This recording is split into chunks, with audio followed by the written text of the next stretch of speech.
If you're in the market for a house in the St. John's area, be prepared for some competition. We're talking bidding wars.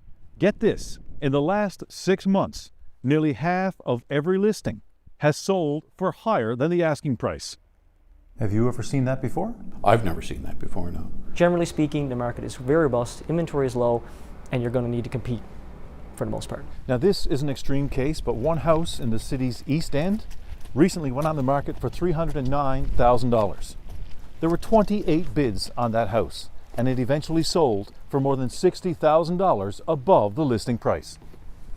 It was the hottest October on record in the province for homes sold through the Multiple Listing Service, or MLS. 726 sales, nearly 40% higher than October 2023. If a property comes on the market now and it's priced where it should be, they're selling very quickly. And I've had a particular set of clients in my mind here, and we've bid on probably 7 or 8 different properties without being successful. So what's causing this very tight market? Well, there's a variety of answers to that question. But one veteran realtor told me it's primarily a consequence of something very unique that started during the height of the pandemic.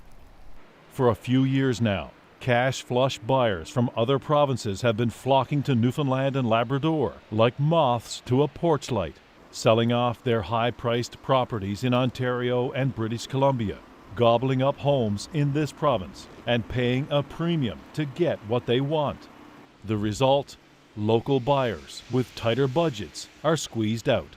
Right now, there's a 4-month inventory of homes on the market in St. John's. That means if no other houses were listed after today, the market will be dry by March.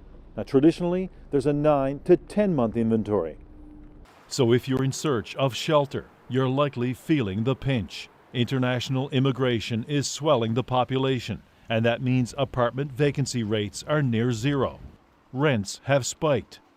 And with mortgage rates cooling, more people are in the market for a house.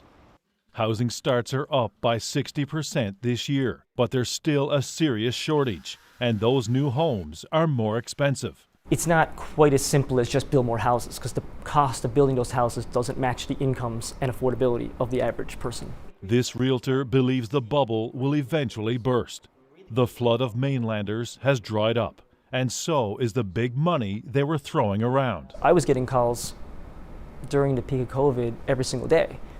Now I'm getting a handful a month maybe. As for prices, they're creeping up, about 40% higher than they were 5 years ago. Despite that, Newfoundland and Labrador is still one of the most affordable places in the country to buy a house. The problem is finding the one you want. Terry Roberts, CBC News, St. John's.